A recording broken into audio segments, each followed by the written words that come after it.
નમસ્કાર ટીવી 9 સમાચારો સાથે હું છું કોમલ।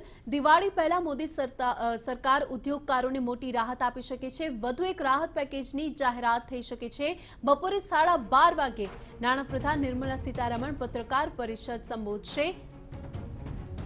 તો આ તરફ રાજ્યમાં 5 લાખથી વધારે કર્મચારીઓને 10,000 ફેસ્ટિવલ ગિફ્ટ આપવામાં આવશે કે જ્યાં મુખ્યપ્રધાન રૂપાણી રાજ્ય સરકારના કર્મચારીઓને દિવાળી ભેટ આપશે।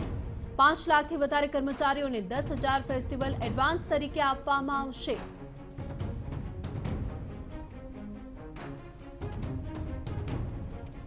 તો મહત્વપૂર્ણ સમાચાર સામે આવી રહ્યા છે કે જ્યાં રાજ્ય સરકારના કર્મચારીઓ માટે રાહતના સમાચાર। દિવાળી ભેટ આપવામાં આવશે કે જેમાં 5 લાખથી વધારે કર્મચારીઓને 10,000 ફેસ્ટિવલ એડવાન્સ આપવામાં આવશે।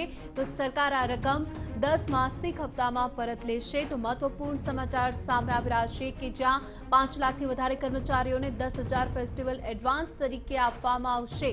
મુખ્યપ્રધાન રૂપાણીએ રાજ્ય સરકારના કર્મચારીઓને દિવાળી ભેટ આપી છે। વધુ વિગતો મેળવીએ અમારા સહયોગી નિર્મલ દવે પાસેથી। નિર્મલ, વધુ વિગતો। केंद्र सरकार द्वारा तो केंद्रीय कर्मचारियों ने भेट आपवामां आवी हती। साथे ज हवे राज्य सरकार द्वारा पण राज्य सरकारना जे कर्मचारीओ छे तेमने दिवाળી भेट આપવાનો નિર્ણય કરાયો છે। દરેક કર્મચારી તેમજ અધિકારીઓને ₹10,000 જેટલી રકમ એડવાન્સ આપવામાં આવશે।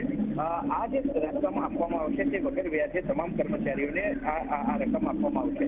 પે કાર્ડ મારફતે એટલે કે ડિજિટલ ટ્રાન્ઝેક્શનના મારફતે આ રકમ આપવામાં આવશે અને જેની વસૂલાત બાદમાં 10 સરખા માસિક હપ્તામાં કરવામાં આવશે। આ જે એડવાન્સ રકમ મળશે તેને કોઈ પણ પ્રકારનો વ્યાજ કોઈ પણ સરકારી કર્મચારીઓએ આપવાનું નહીં રહે તેવું પણ આ સરકારની જે જાહેરાત છે તેમાં ઉલ્લેખ કરવામાં આવ્યો છે। દિવાળી તહેવારોમાં લોકોને ચીજ વસ્તુની ખરીદી કરવામાં સુગમતા રહે અને નાના વેપારી છે તેના રોજગાર વ્યવસાયને વેગ મળે તેવો પણ આશાવાદ સરકાર સેવી રહી છે। વર્તમાન સ્થિતિમાં દેશ અને રાજ્યના અર્થતંત્રને પણ નવી ગતિ મળશે તેવો રાજ્ય સરકારનો દાવો છે।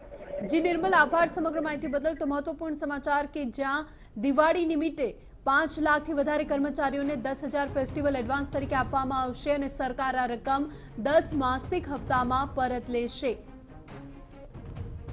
તો ખાસ કરીને લોકોને આ નિર્ણયથી રાહત મળશે કે જ્યાં દિવાળીનો તહેવાર છે અને ત્યારે 10,000 જેટલું ફેસ્ટિવલ એડવાન્સ રાજ્ય સરકારના કર્મચારીઓને આપવામાં આવશે।